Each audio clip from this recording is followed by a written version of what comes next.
বিসমিল্লাহির রহমানির রহিম। আলিফ লাম রা তিলকা আয়াতুল কিতাবি ওয়া কুরআনিন।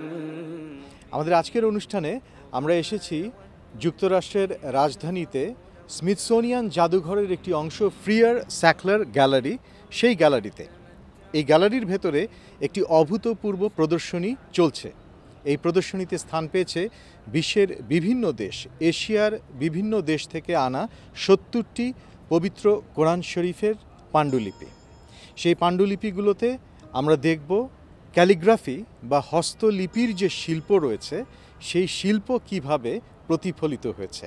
চলুন আমরা প্রদর্শনীর ভেতরে যাই এবং দেখি।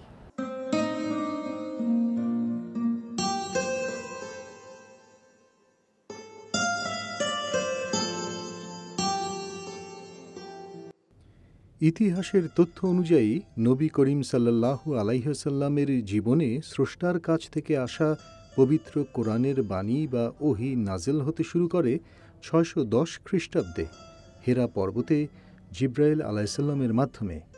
সে সময় তাঁর বয়স হয়েছিল ৪০ বছর। ৬৩২ খ্রিস্টাব্দে তার মৃত্যুর আগ পর্যন্ত ধাপে ধাপে সম্পূর্ণ কোরআন নাজেল হয়েছিল। বলা হয়ে থাকে এটি সম্পূর্ণ জীবন বিধান। ইসলাম ধর্ম নিয়ে যখন পাশ্চাত্যে নানান বিভ্রান্তি বিরাজ করছে, তেমনি এক অস্থির সময়ে যুক্তরাষ্ট্রের জাতীয় জাদুঘর কর্তৃপক্ষ এমনি একটি প্রদর্শনীর আয়োজন করল। এতে আফগানিস্তান থেকে তুরস্ক পর্যন্ত বিভিন্ন দেশের হাজার বছরের পুরনো কোরআন শরীফ স্থান পেয়েছে।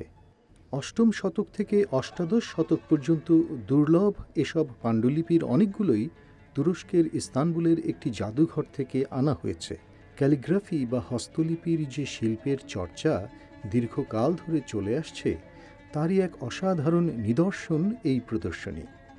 প্রাচীনকালে প্রতাপশালী সুলতান এবং বিশিষ্ট ব্যক্তিরা এইসব শিল্পমণ্ডিত পাণ্ডুলিপি উপঢৌকন হিসেবে আদান প্রদান করতেন।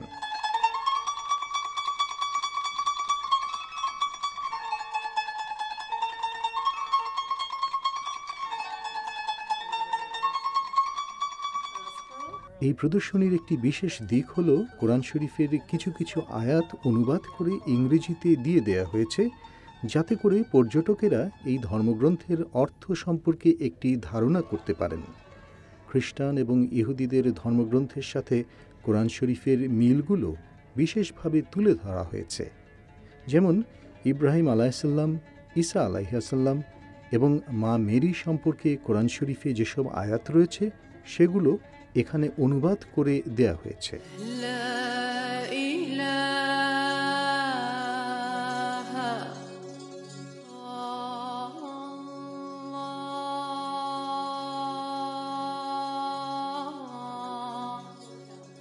ধর্ম নিয়ে বিশ্বময় যে উত্তেজনা আর বিভাজন লক্ষ্য করা যাচ্ছে, ইসলামের লক্ষ্য মোটেই তা নয়। আর এই বার্তাটি এই প্রদর্শনীর মধ্য দিয়ে সবার কাছে পৌঁছে যাবে বলে আশা করা হচ্ছে। আহসানুল হক, ভয়েস অব আমেরিকা, ওয়াশিংটন।